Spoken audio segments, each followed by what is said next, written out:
the idea of religion is not meant for you to have all of the answers immediately in front of you, knowing, all of the wisdoms that God has planned.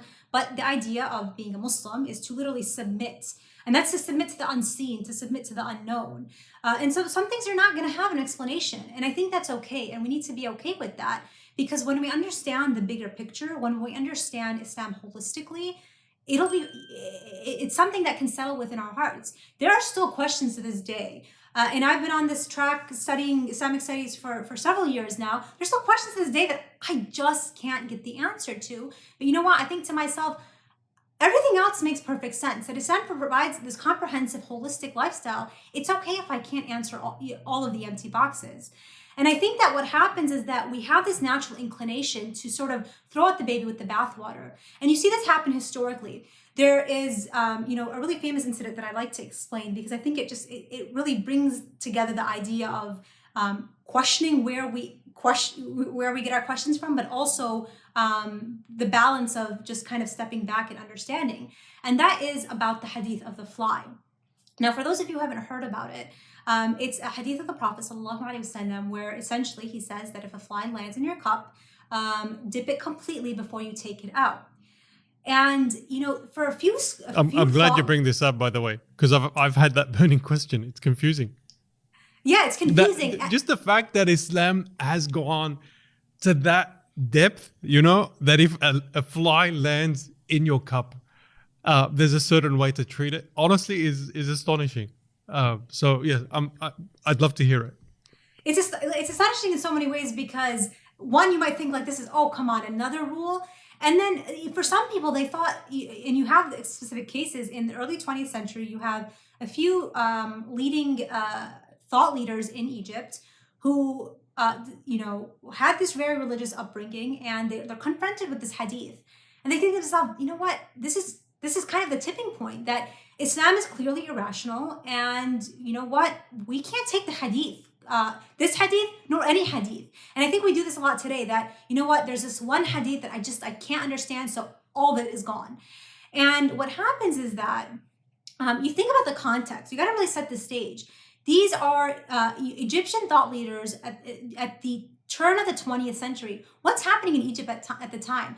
You've got occupation after occupation. You've got colonial powers that are really dominating Egypt. And you've got the Ottoman Empire, which was, the peak Muslim civilization for centuries, is now crumbling down before their eyes. And so I'm here, imagine yourself being there.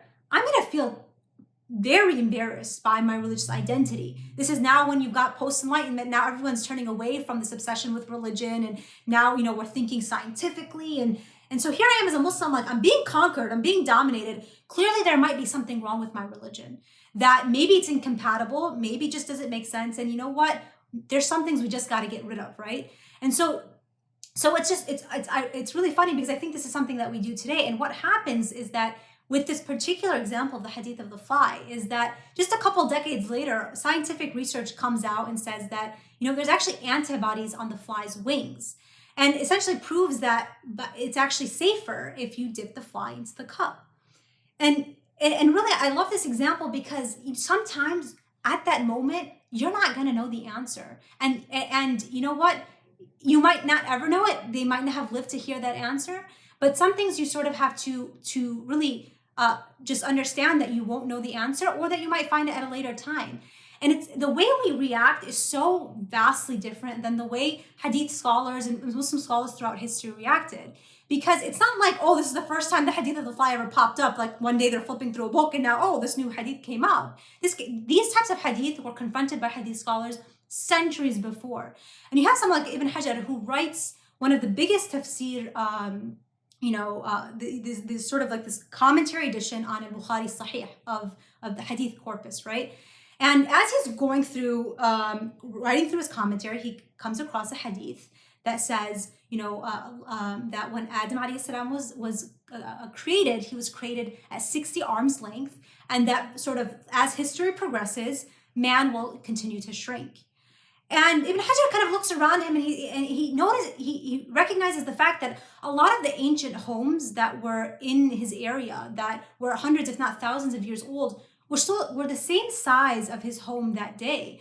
And he's thinking to himself, well, that doesn't make sense because then those homes would have been bigger. So what does he do? He moves on. He's like, all right, flip the page, you continue on. And that's really a lot of times just the attitude we need to have, because he recognized that, he's like, I don't know the answer to this, but I see the whole Hadith corpus in front of me. I know Islam. I've lived and experienced Islam, and I know that it only brings me benefit, and it makes holistic, rational sense. And that's enough for me. And sometimes it's got to be, something that we just have to really come to terms with, that you can't know everything, and really have that intellectual humility as you go along this journey.